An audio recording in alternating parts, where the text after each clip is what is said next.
Don't you hate it when politicians lie and misrepresent the facts just to gaslight you? Well, Councilman Tom Durham did just that at the City Council meeting on November 21st. Let's hear some of what Tom had to say. I have received many generic emails opposed to this project, and so I think it's worth discussing those. I take these seriously, but I also evaluate these types of emails based on facts and logic. The city received over 110 emails and comments from the residents opposing the project. Tom tried to discount them by claiming they were generic, claiming that the residents who took the time to write their concerns do not have facts and logic. Well, here are some of these emails. Do they sound generic to you? I am a Scottsdale resident, and I am writing to urge you to oppose the construction of even more apartment complexes in our beautiful city. It has become so incredibly congested and overdeveloped here that I no longer even recognize this place. It is sad to watch such a great city lose what made it so nice and special. There should be a 10-year moratorium on apartments and condo multi-family housing in Scottsdale.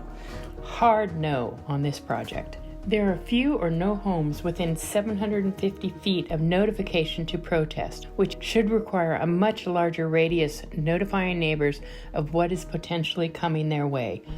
Sorry, but the developer's ludicrous idea of offering an herb garden in the middle of the neighboring high school as though that would be such a wonderful thing, that is called divert and distract. These apartment buildings are designed with height and density in mind, to pack in as many residents as possible. Does Scottsdale want to turn into a mini downtown LA? As a Scottsdale City Council member, you have an obligation to act morally and discourage further development until the water and infrastructure issues have been resolved. In the primary election in August, the voters sent a message to the City Council to stop the upzoning and stop the apartments. But it is obvious that you will ignore the will of the voters again. I think our job here is to exercise judgment and not simply to add up yays and nays against a project. So Tom, you want to use your judgment to discount the opposition emails while at the same time accepting the 70 manufactured emails that the developer collected, and these emails were merely copied and pasted word for word, exactly the same.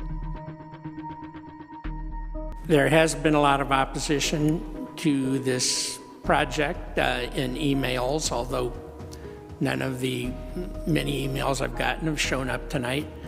Oh, Tom, you are so condescending. Why would anyone show up at the meeting? They know that if the project is already on the agenda, the developer already has the votes needed for approval. Do you just want them to sit in front of you while you gloat and show them that you are not listening to them? Tom lied to the voters just to get elected. We need a city council majority who will be the voice for Scottsdale citizens and not their favorite developer. And I intend to be that voice. Just look at his campaign promises back in 2020. Quote, "If you're tired of overdevelopment in Scottsdale, increased height, density, and traffic, we must change the majority on the council this November." I received 2 emails today complaining that we were giving this project a variance beyond the height restrictions. And that's just not true. Now we are wondering if Tom can even read. Look at the title of the application, High Street Residential Rezoning. The developer is asking for a variance on the current zoning to allow for multifamily residential on a parcel that does not currently allow it. And I believe the density is appropriate for this area.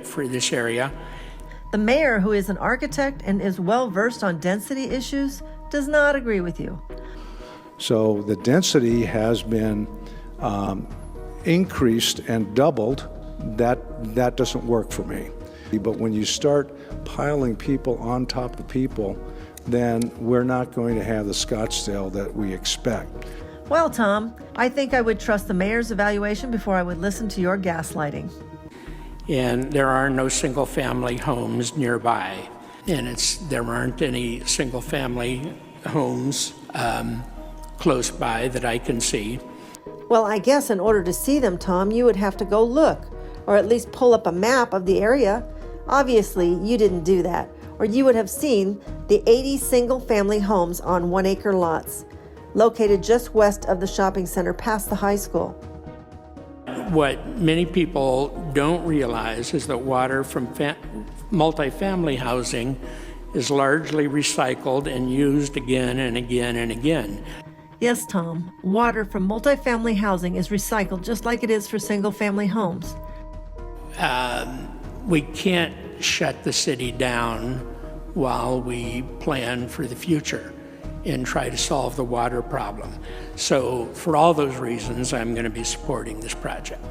So while you tell people to cut back on water use and stop planting yards, you propose to keep building more and more apartments.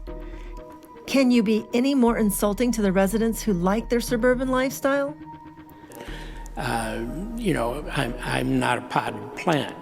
I have a job here in exercising judgment. So, Tom, your elitist attitude about your judgment is insulting and condescending to the residents who voted for you.